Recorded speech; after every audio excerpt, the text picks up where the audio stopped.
But do you have any advice for someone who also has a bit of an unrequited love theme in their life?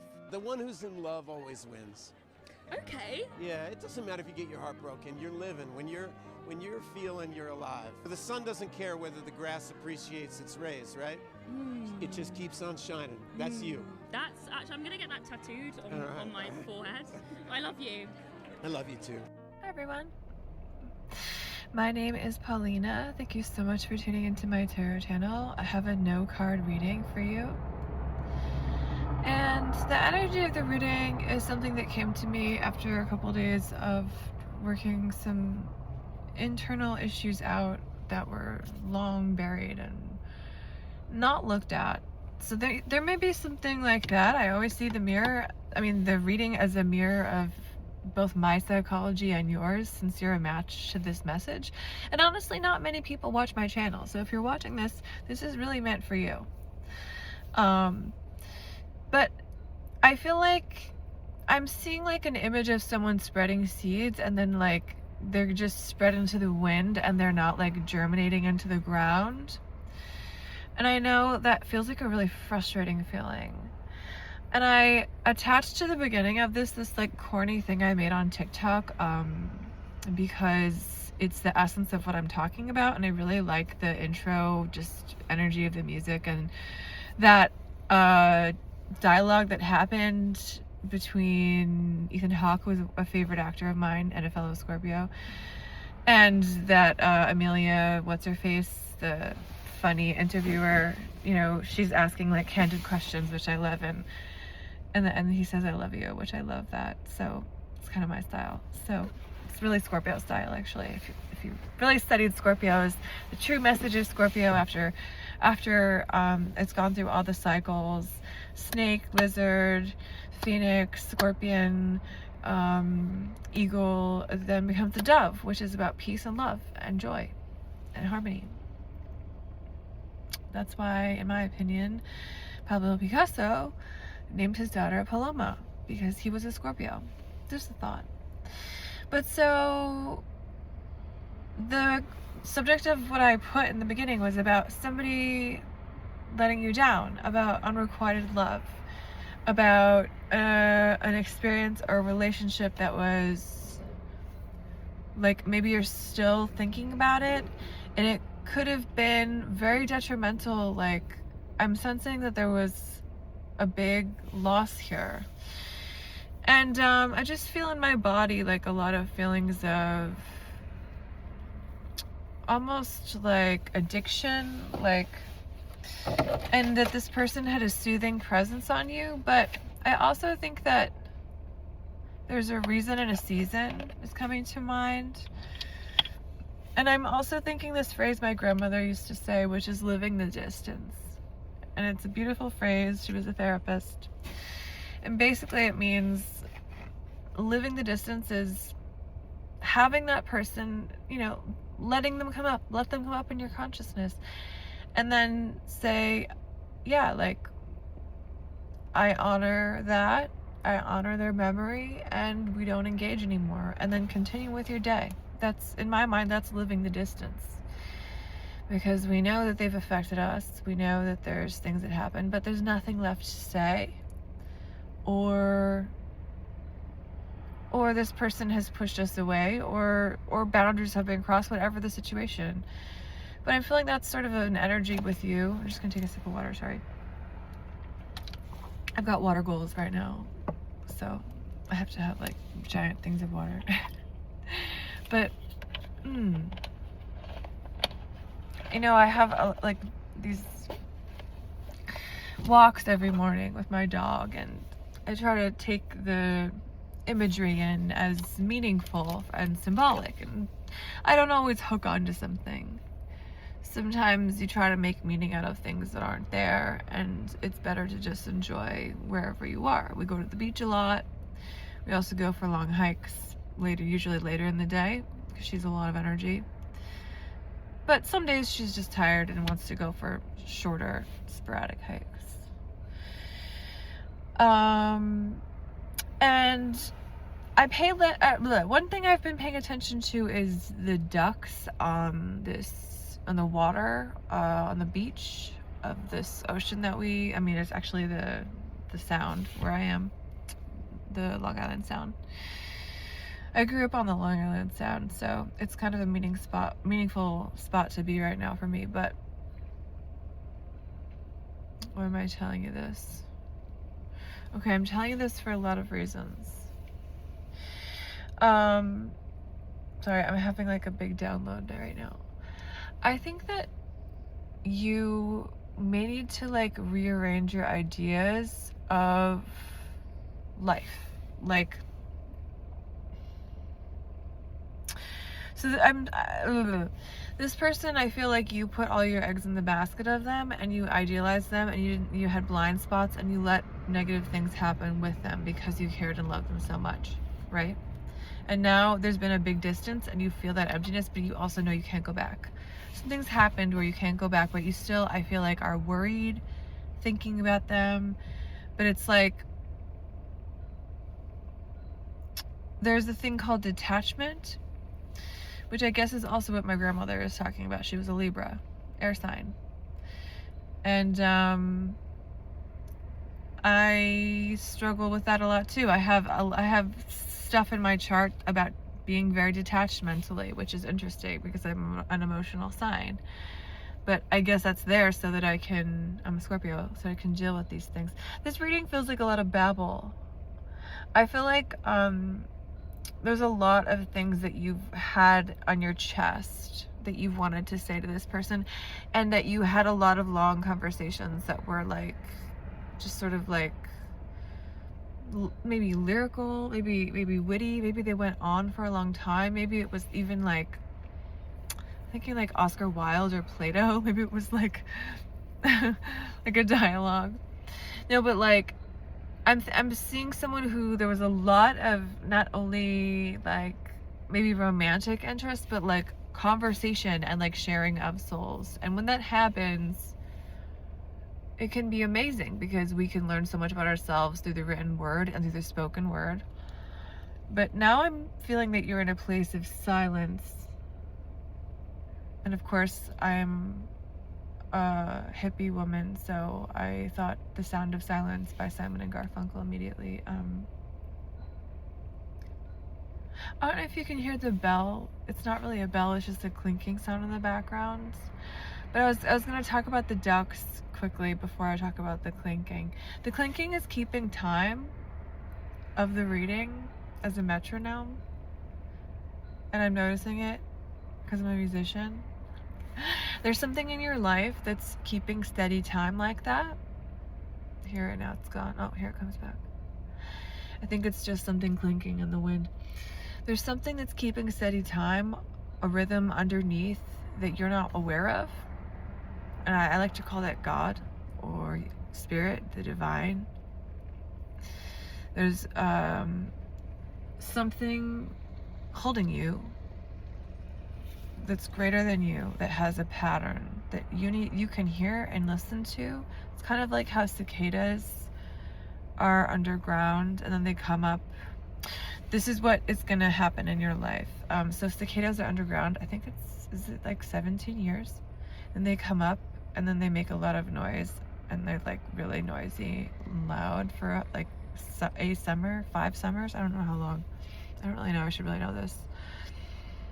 But the math is interesting here, because 17 years, if it is around 16 to 17 years, those are interesting pivotal numbers, and near the life-death cycle number, which is 8, and money cycle number, which is 8. The ducks were there were 3 ducks, and so I was thinking of the Holy Trinity, but I was also thinking about just how being a part of a group can be so important, because sometimes when it's one-on-one, it's almost like people create their own language, and then maybe this relationship became too insulated, and then even maybe a third person came and took focus away, when I think about what was in that insulated space with both of you, I'm sensing like a lot of healing actually happened, but also that you're both people who need different kinds of relationships. And I've mentioned before with the duck readings, ducks are about life and rebirth. I've mentioned ducks a couple times, that's why I said duck readings. So this like having a visual of, I used to have a crystal collection and I would put them in grids. I still have like 5 now that are important, but most of them I've given away or broke or just over time I'm incredibly minimalistic right now, so probably they exist somewhere. I've given a lot of them away though, honestly, because I feel that other people need them more than me, and I've used up what they have. And I truly believe in crystal healing, which is why I named this channel Crystal Messages, Crystal Messages, because I believe that rocks and minerals and crystals are giving us energy just like a person would, or just like I said the other day, trees and nature are. And so I've healed a lot with crystals in my life. Like I've done a lot of like work with them, and I believe in the magical power of crystals.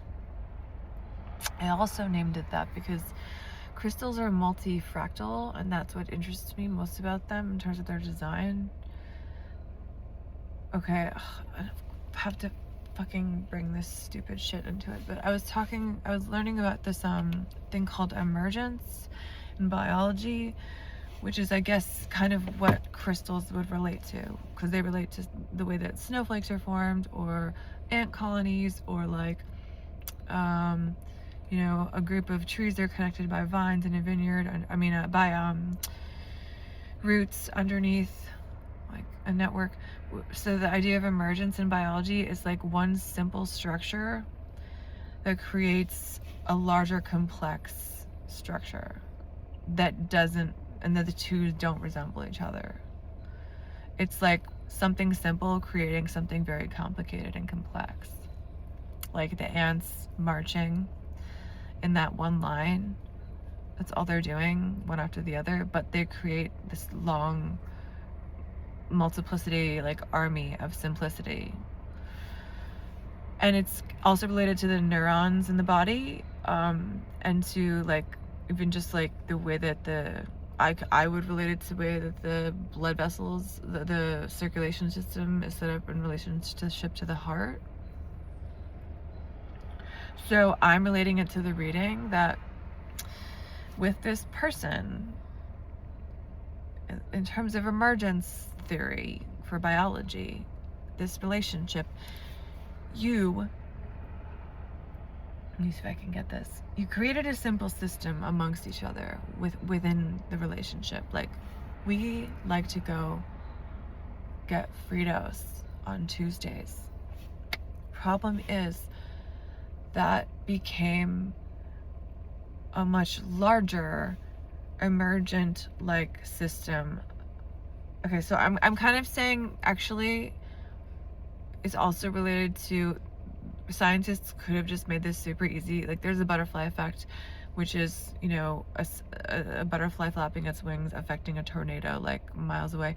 But also this is the idea that is more easy. A pine cone creates a huge freaking tree, okay? Pine tree, right? It's this little thing, and you just plant it, and it creates this giant, massive thing. An organism.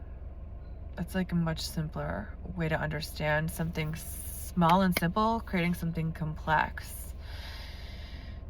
So this relationship, there were like, I could also put it this way, there were like simple habits and simple structures and simple things put in place, like maybe rules or like even like patterns that became like multitudinous upon themselves. Like it became like the structures couldn't hold because all this other BS was created by these structures. So like maybe getting coffee every Tuesday became that like you were paying for the coffee, and it became this like economic battle and this like whole other web of like interpersonal battles just because you're getting coffee. Okay, do you see what I'm saying? It's like out of that coffee experience grew this like web of other matters, and that's kind of complex, and I'm asking you to stretch your brain here. Anyway, I feel like this person mostly feels, using that analogy, they mostly feel that you open their mind a lot, you change their life, you change their world, you open their heart, and you are the person that I care about right now, actually. I don't really care about whatever they are feeling, which is directly from that house quote I posted in my last reading. I don't really care about, I want you to focus on you, and I think that's kind of what the issue is here. That you're focusing on people who are not it. I don't know why, and that could change. The person who's it could always change, but the real person who's it is you, okay? You loving yourself. And if you want to go a step further, your connection with God, your connection with spirit, source, energy. Because that is when this rhythm starts to make sense and you can dance. I've been meaning to fit this into my reading. There's this woman who I see on I do Instacart, full disclosure. And this is like confession. I hate it, but I need the money. I mean, no, I'm grateful to have it. Anyway, so there's a woman I pass on my routes often who she stands there holding a sign for construction, but she dances with the radio on the whole time, like literal samba dancing. Like she's getting a whole workout. Okay, so why am I telling you that? Because it's like the three ducks on the water can also be like a point of convergence, that the thing that came between you and this person, where it was too insular, is like your willingness to dance around the pattern you'd created. Like maybe it was a pattern of abuse or neglect or a hierarchy dynamic, that out of that stemmed a lot of feelings of insecurity and like having to look at deeper other issues.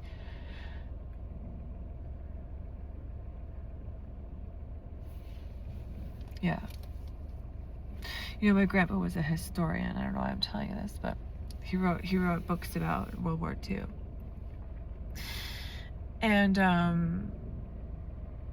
I think that I learned a lot about war from him, because I would ask, I'm not going to tell you the direct conversations, but basically I was a naive child, and I don't want to offend anyone with the conversations we had, but I was sensitive and I was a reader, and he was a published history writer about World War II, so I would call him and say, oh, this happened, and he would give his opinions, which sometimes were like, I was like, how could you say that? But I wouldn't say that because I was a child. I was just like, oh my God, my grandpa is like so like tough. His views were basically that America had to win at all costs. So you can imagine what our conversations entailed.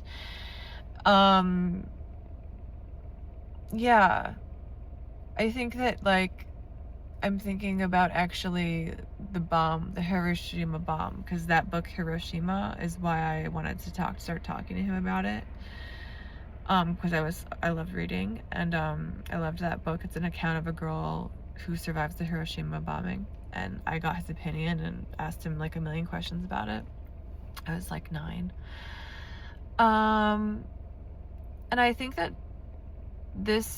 whatever his opinion, don't listen to my grandpa, whatever. I am saying, this person may have given you a rude awakening in some sense, that some people think of the world differently than we do.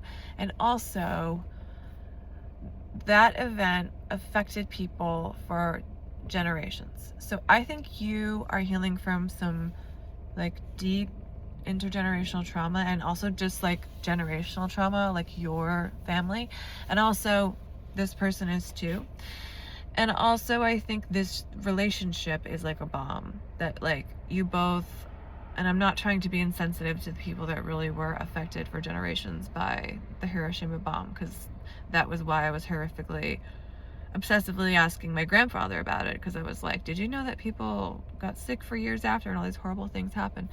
But I think, and the worst part is that geniuses like Albert Einstein were like lauded for this sort of extreme tragedy. But I guess, you know, people would say that we were doing it because it was going to happen to us and we were saving our own lives because they were going to do it to us. But whatever your opinion is on that, it's a horrific tragedy.